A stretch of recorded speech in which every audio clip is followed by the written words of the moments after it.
Ting is giving away a Samsung Galaxy S5 on Monday, May 19th. To find out how you can enter to win, watch our unboxing. Good luck.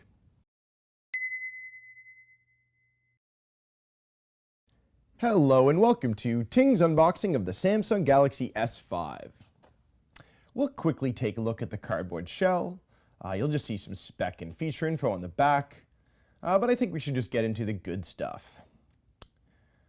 So I will open this up, and first we have the brand new Samsung Galaxy S5. I can't wait to tell you more about this awesome smartphone, but I think first we'll just take out everything that comes with the S5 inside the box. Just give me a sec to open this up. And first we have the quick start guide, which you don't need. Just give us a call or head to our help desk and we can help you out with everything you'll need. Next are the earbuds. These are Samsung's signature earbuds.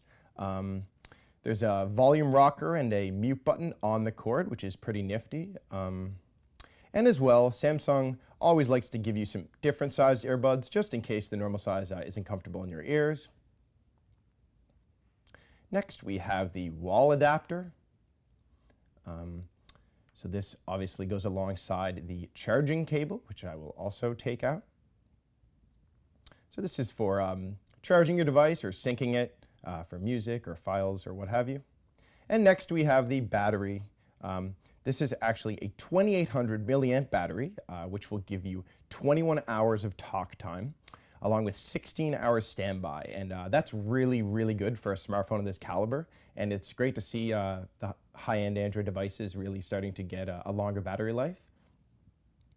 And really, this is everything that comes inside the Galaxy S5's box.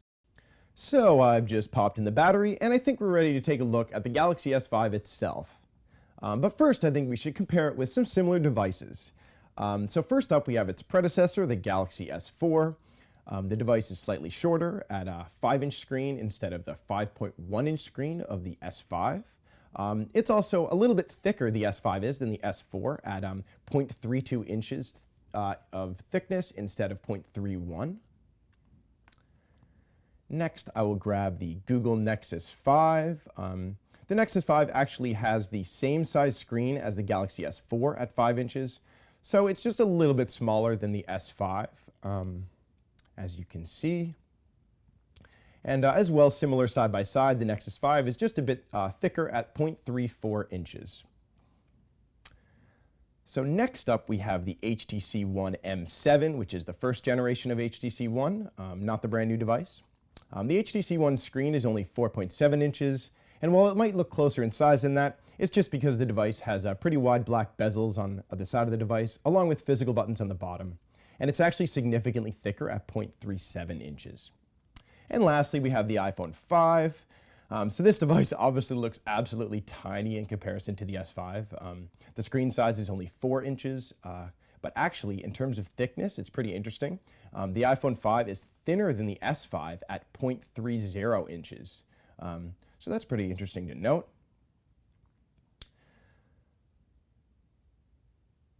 So these devices are arranged largest to smallest, and hopefully this comparison will just give you a bit of a better understanding of how the physical size of the S5 matches up with some other heavy hitters on the Ting lineup.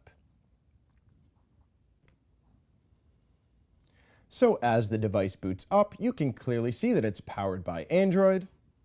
I think we're first just going to take a look at some of the physical aspects of the device. On the bottom of the front, we have the home button, which is cleverly also the fingerprint scanner. At the top of the front is a 2.1 megapixel camera for video chatting and selfies. On the top of the device, we have a headphone jack, along with an IR button. And the very bottom holds the USB 3.0 port, which has a waterproof cover on top. It's pretty hard to open, so I'm actually going to use a SIM card ejector to help me out. But this really is one of the coolest features about the S5, and that's that it's fully waterproof for 30 minutes in up to 1 meter of water. In terms of charging, you can actually still use a regular micro USB cable on the right side, or you can use the USB 3.0 that will come with your device, which actually will be faster. But obviously remember that before you teeter on the edge of a pool or head outside in a hurricane, make sure that bottom port is completely closed. The auxiliary port, however, does not need to be covered. Samsung has actually added a coating inside to keep your S5 waterproof. Next, I'll show you the physical buttons. On the right side is the power, aka sleep button. On the left side is the volume rocker, very standard. We'll flip it over, and really the first thing you'll notice about the back is that it's very textured with mini dots. It's kind of leather-like, kind of feels similar to the first generation Nexus 7. The rear camera is a 16 megapixel beast, which can actually shoot 4K resolution video. You actually can't even watch that on your device, but there is certain TVs that do support that resolution. And just below the camera is the flash, along with the heart rate monitor, which works with Samsung's S Health app. That's a new feature of the S5. And I guess the back in general really does feel leather-like. It's grippy and it's nice, but unfortunately it is kind of flimsy. I will take it off for you now. I know a lot of people actually do like this because a plastic back can't easily smash, but at the same time, obviously, it makes your device maybe feel or look a little cheaper than, say, an HTC One or iPhone.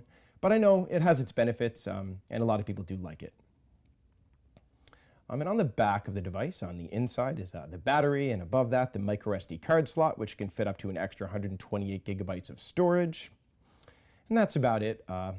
Like I said before, you just need to make sure to fully close the back of the device by clamping all the clips down, or else your device will not be waterproof. And I really think the overall design of the S5 is similar to the S4. In terms of physical appearance, the only real difference is the textured back, obviously alongside with it being fully waterproof, which is pretty cool. But yeah, that's about it. So the Galaxy S5 has booted up. The device's screen size, like I mentioned before, is 5.1 inches with a full 1080p resolution. And the screen actually also has local contrast technology display, which adapts to your current light settings, so that seems pretty neat. The S5 is running TouchWiz, which is an Android skin Samsung has developed. If you're familiar with any of the previous Galaxy devices, you'll notice that the skin then looked a lot more 3D than it does now, whereas it's a lot flatter, more like stock Android. And one interesting thing to me is the notification bar on the S5. So you'll normally see a few settings options, but if you actually tap that square button, you'll see a drop down of way more tools. And you can actually choose from a variety of buttons and add or remove whichever settings toggles you want to just by this active buttons and available buttons section. So you can drag and drop and add and remove whichever options and toggles you'd like. And as well, the settings menu looks a lot different than it did before. As you'll notice, these large icons. You can, however, switch back to the list view if you'd like, just by pressing the settings button in the top right corner. And something interesting is that if you swipe to the left, you'll see My Magazine, which was a popular feature from the Note 3, and they decided to bring to the S5. So that wraps up the Samsung Galaxy S5 unboxing. You can pick up this device right now in black or white from the Ting shop. Or, if you want to win one, make sure you're a Ting subscriber, like this video, and leave a comment telling us the one thing you like the most about the Galaxy S5. We'll be drawing the lucky winner on Monday, May 19th. Good luck!